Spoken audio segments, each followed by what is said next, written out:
तो कहानी प्रसिद्ध हो गई। ये उनके पास गए, नॉक किया। रामकृष्ण बोले कौन है? बोले यही तो जानने आया हूं कि कौन हूं। बोले आजा बेटा, ऐसे लोग चाहिए हमें भी ऐसे लोग चाहिए।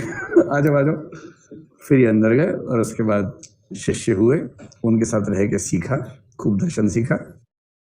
और बाद में रामकृष्ण जी के नाम पर रामकृष्ण मिशन, एक रामकृष्ण मठ और एक रामकृष्ण मिशन की स्थापना की, जो आज तक भी ठीक तरीके से काम करता है, बहुत बढ़िया से काम करता है। इनकी असली प्रसिद्धि हो गई 1893 में। ये मैं इसलिए बता रहा हूं कि एमपी में सवाल आता है इस तरह का। 1893 में अमेरिका के शिकागो शहर में, अगली बार कहीं पूछ ले कौन से देश में हुआ था, ठीक?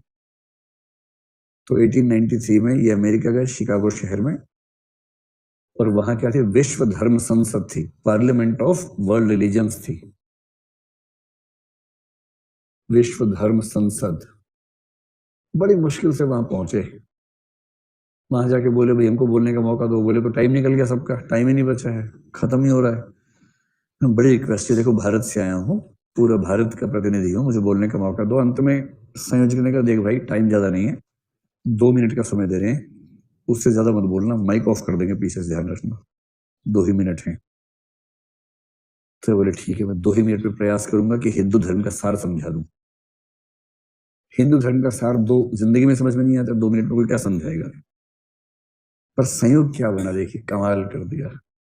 इन्होंने जाके एक ही वाक्य बोला, कहते हैं कि वे तालियां इतनी बजी कि कई मिनट तक बजती रही, लोग खड़े हुए कि ऐसा कभी सुना ही नहीं था। इतना ही बोला था, sisters and brothers of America. वो लोग पगला गए कि अरे सिस्टर्स एंड ब्रदर्स कैसे बोला? बाकी लोग बोलते थे gentleman, gentle ladies, my dear friends. ये बोल रहा sister and brothers of America, क्या बात है। इसको भाईचारा कहते हैं। भाईचारा से बिहार का चारा मत सोचिएगा, अलग है। भ्रातृत्व, फ्रेटर्निटी, ब्रदरहुड, कि दुनिया के सब लोग भाई बहन हैं, मतलब एक आध छोड़ के बाकी सब भाई बहन हैं।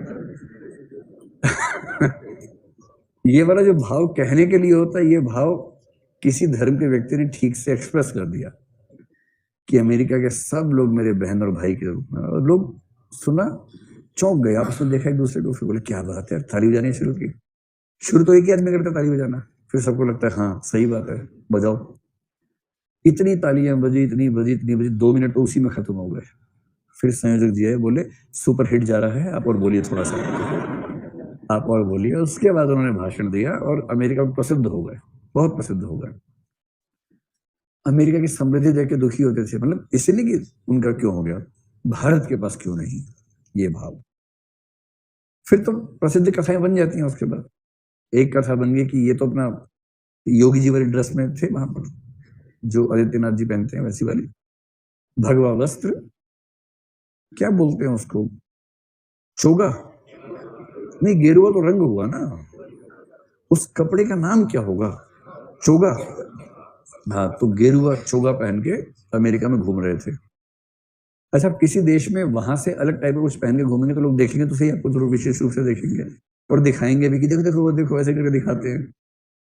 तो उसके बाद 3-4 गुंडे मवाली इकट्ठे हुए अमेरिका वाले, इनको चिढ़ाने लगे, छेड़ने लगे, कैसे कपड़े पहने हुए हैं, ये वो, इस तरह से। फिर इन्होंने एक वाक्य ऐसा बोला, लोग कहते हैं क्या बोला था, उनकी भी आंखें खुल गई तुरंत। विवेकानंद बोले You are from a country where tailor makes a man gentle, and I am from a country where character makes a man gentle. उन्होंने बोला था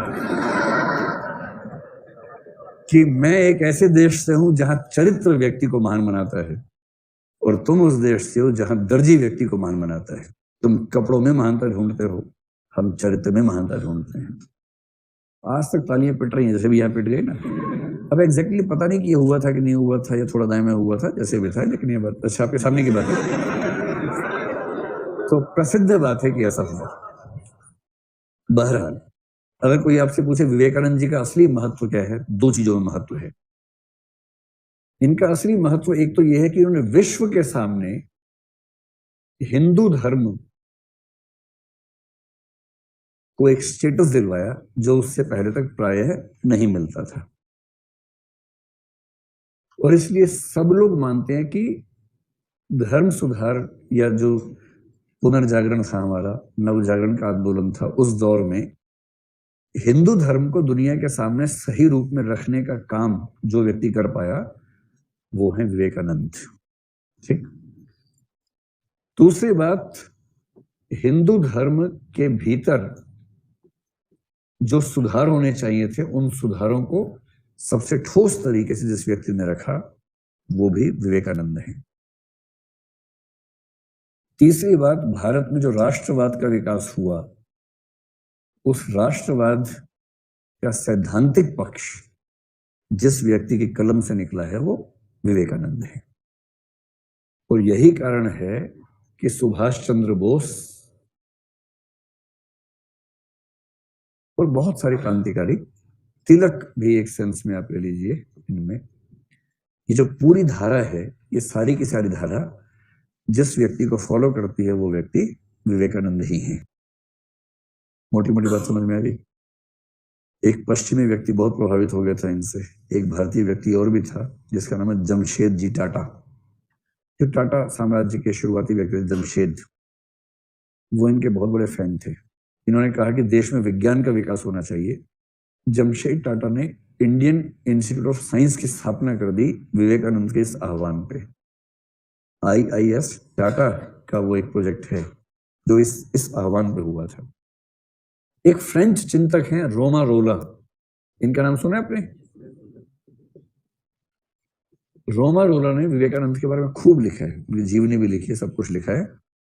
और वो मानते हैं कि यदि आप भारत को जानना चाहते हैं तो केवल एक व्यक्ति को पढ़ लीजिए, विवेकानंद। एक कथन लिख लीजिए रोमा रोला का, if you want to know India study Vivekananda. काश कोई ट्रम्प को समझाता। नाम ही नहीं बोल पा, विवेकानंद डम डम डम पता नहीं क्या बीच में डम डम डम 2-3 बार किया, उसके बाद जाके पूरा हुआ।